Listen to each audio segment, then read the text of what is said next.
মায়ানমারে জোড়া ভূমিকম্প, রিক্টার স্কেলে ভূমিকম্পের মাত্রা 7.7। বেলা 11টা 50 কম্পন অনুভূত। কলকাতা সহ জেলাগুলিতেও ভূমিকম্পের উৎসস্থল মায়ানমারের মান্দালয়। এই মুহূর্তে ব্যাংককের ছবি আপনারা দেখতে পাচ্ছেন। 900 কিলোমিটার অদূরেই অবস্থিত থাইল্যান্ডের ব্যাংকক। সেখানে কিভাবে ভেঙে পড়েছে বহুতল, সেই ছবি আপনারা দেখতে পাচ্ছেন।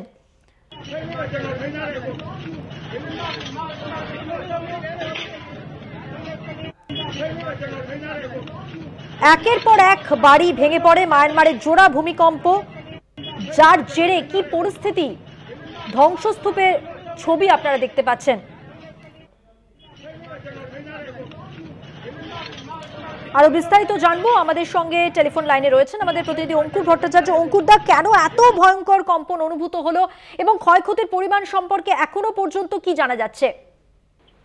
ক্ষয়ক্ষতির পরিমাণ সম্পর্কে এখনো পর্যন্ত অবশ্য সুনির্দিষ্টভাবে কিছু বলতে পারেনি মায়ানমার প্রশাসন। যেটা জানতে পারা যাচ্ছে যে ন্যাশনাল সেন্টার ফর সিসমোলজির খবর অনুযায়ী যে বেলা 11টা 55 নাগাদ পরপর দুবার এই কম্পন অনুভূত হয়েছে রিক্টার স্কেলে, যার মাত্রা ছিল প্রায় 7.7।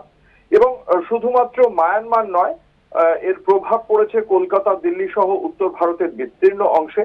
এবং কলকাতা, হাওড়া, 2 চব্বিশ পরগনার একাংশের বাসিন্দারা এই কম্পন খানিকটা হলেও টের পেয়েছেন বলে জানতে পারা যাচ্ছে। দেওয়ালের ছবি নড়ে গিয়েছে এমনটাও জানতে পারা যাচ্ছে। এর আগে গত ফেব্রুয়ারিতেও মায়ানমারে ভূমিকম্প অনুভূত হয়েছিল, সেবার 5.2 ছিল। এবং এবার 7.7। ভূমিকম্পের উৎসস্থলটা খুব গুরুত্বপূর্ণ, মধুবন্তী দর্শকরাও জানেন। এর উৎসস্থলটা ভূপৃষ্ঠ থেকে যত কাছে থাকে তত এর তীব্রতা অনুভূত হয়। এবার ভূপৃষ্ঠ থেকে মাত্র 10 কিলোমিটার নিচে ছিল এই ভূমিকম্পের উৎসস্থল। সেই কারণেই আমরা যে ছবিতে দর্শকদের দেখাচ্ছি যে একের পর এক বাড়ি একেবারে ধুলোয় পরিণত হয়েছে, তার প্রধান কারণ এটা। এবং মায়ানমারের একাধিক ব্রিজ ভেঙে পড়েছে বলে এখনো পর্যন্ত খবর। বেশ কিছু বহুতল ভেঙে পড়েছে, তার কিছু ভিডিও সোশ্যাল মাধ্যমে ভাইরাল হয়েছে। তার পাশাপাশি দেখতে পাওয়া যাচ্ছে যে কিছু ট্রেনও কেঁপে গিয়েছে। এই যে পরিস্থিতিটা, এটা কিন্তু এত কাছে, যেহেতু এই ভূপৃষ্ঠের খুব কাছে, মাত্র 10 কিলোমিটার নিচে যেহেতু এর উৎসস্থল, সেই কারণেই এটা এতটা ট্রেমর তৈরি করেছে, এতটা মানে মানুষ যেরকম ভাবে সন্ত্রস্ত হয়ে পড়েছে, ভয় পেয়ে গিয়েছে, এতটা জোরে কেঁপে উঠে এত ক্ষয়ক্ষতি হয়েছে। বেশ কিছু বাড়ি ভেঙে পড়েছে। আমরা জানি ব্যাংককেও একটা বিরাট প্রভাব পড়েছে। থাইল্যান্ডের ব্যাংকক শহর মাথায় রাখতে হবে, এই ব্যাংকক শহর কিন্তু হাই রাইজের জন্য বিখ্যাত। প্রচুর হাই রাইজ রয়েছে এবং সেই হাই রাইজ থাকার কারণে এবং ভূপৃষ্ঠের কাছে যেহেতু এই ভূমিকম্পের উৎসস্থল, সেই কারণে এই হাই রাইজ গুলো একেবারে তাসের ঘরের মতো ভেঙে পড়ে। সেই কারণেই সব মিলিয়ে এখন এর সার্বিক ক্ষয়ক্ষতি কতটা সেটা জানতে হবে। মায়ানমারে এখনো পর্যন্ত অসমর্থিত সূত্রের খবর 40-এরও বেশি মানুষ এখনো নিখোঁজ।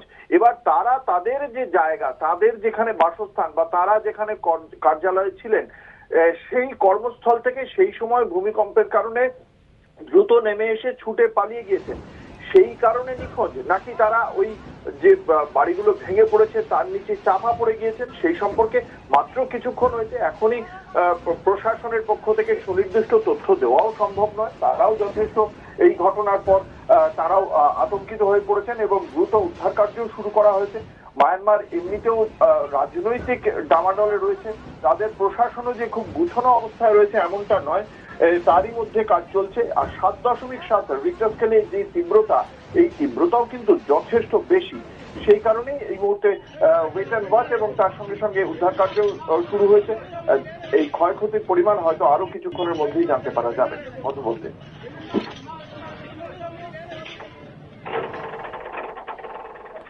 ধন্যবাদ। কথা বললাম প্রতিনিধি অঙ্কুর ভট্টাচার্যের সঙ্গে। আপনাদের যে ছবি আমরা দেখাচ্ছি, একই সঙ্গে মায়ানমার এবং ব্যাংককের ছবি, যেখানে ধ্বংসস্তূপের চেহারা নিয়েছে বিভিন্ন এলাকা। এবং যেমনটা বলছিলাম যে মায়ানমারে একটি ব্রিজ ভেঙে পড়েছে, পাশাপাশি ক্ষয়ক্ষতির পরিমাণ সবটা জানা না গেলেও যে ছবি সোশ্যাল মিডিয়ায় ভাইরাল হয়েছে, সেই ফুটেজ দেখলে বোঝাই যাচ্ছে কতটা পরিমাণ ক্ষয়ক্ষতি হয়েছে এই সমস্ত এলাকায়।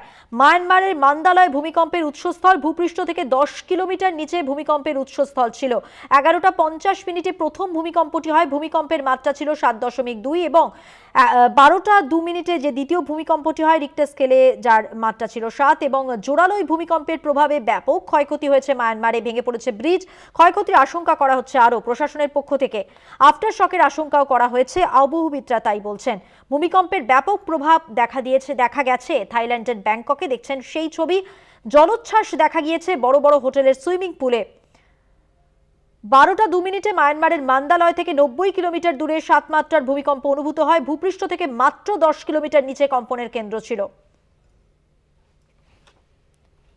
যেহেতু ভূপৃষ্ঠের এত কাছে অগভীর কম্পনের উৎসস্থল ছিল, তাই মাটির ওপর ধাক্কা অনেকটা বেশি অনুভূত হয়েছে, অর্থাৎ মাটির ওপর কম্পন অনেকটা বেশি অনুভূত হয়েছে। এবং আবহবিদরা যেমনটা বলছেন যে ইন্ডিয়ান প্লেট বার্মা প্লেটের নিচে ঢুকে গিয়েছে। দুটি প্লেটের সংঘর্ষে বিপুল পরিমাণে শক্তি জমা হচ্ছে ভূগর্ভে, সেই শক্তি ভূমিকম্প রূপে বেরিয়ে এসেছে। মাটির নিচের প্লেট সরলে নড়লে যে পরিস্থিতি তৈরি হয়, যেটাকে আমরা ভূমিকম্প বলি সাধারণ ভাষায়, সেই রকম একটা পরিস্থিতি যখন তৈরি হয়েছিল, সেই জায়গা থেকে আবহবিদরা বলছেন যে বার্মা প্লেটের নিচে, ইন্ডিয়ান প্লেট বার্মা প্লেটের নিচে ঢুকে গিয়েছিল, প্লেটের সংঘর্ষ হয়, বিপুল পরিমাণ শক্তি জমা ছিল, সেই শক্তি কিন্তু শেষ পর্যন্ত ভূমিকম্প রূপে দেখা দিল।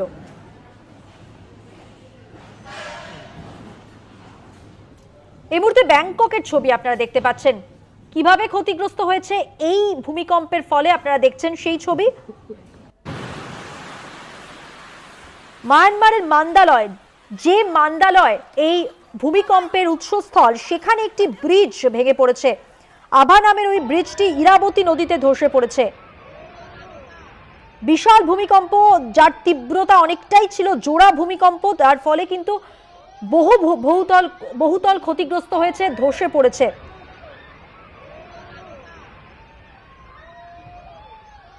আমেরিকার ভূতত্ত্ব পর্যবেক্ষণকারী সংস্থা ইউএস জিওলজিক্যাল সার্ভে জানিয়েছে ভূমিকম্পের কেন্দ্রস্থল ছিল মান্দালয় এবং গভীরতা ছিল 10 কিলোমিটার। ভূমিকম্পের তীব্রতা এতটাই ছিল যে 900 কিলোমিটার দূরে ব্যাংককে কম্পন অনুভূত হয়েছে। সোশ্যাল মিডিয়ায় যে সমস্ত ভিডিও আমরা দেখতে পাচ্ছি, সেখানেও কতটা পরিমাণ ক্ষতিগ্রস্ত হয়েছে, কত বহুতল, এখনো পর্যন্ত আমরা অনেকটাই জানি না। কিন্তু যতটা ছবি ধরা পড়েছে, সোশ্যাল মিডিয়ায় ভাইরাল হয়েছে যে সমস্ত ফুটেজ, সেগুলো থেকে এটা তো অনুমেয় যে অনেকটা এলাকা ক্ষতিগ্রস্ত হয়েছে।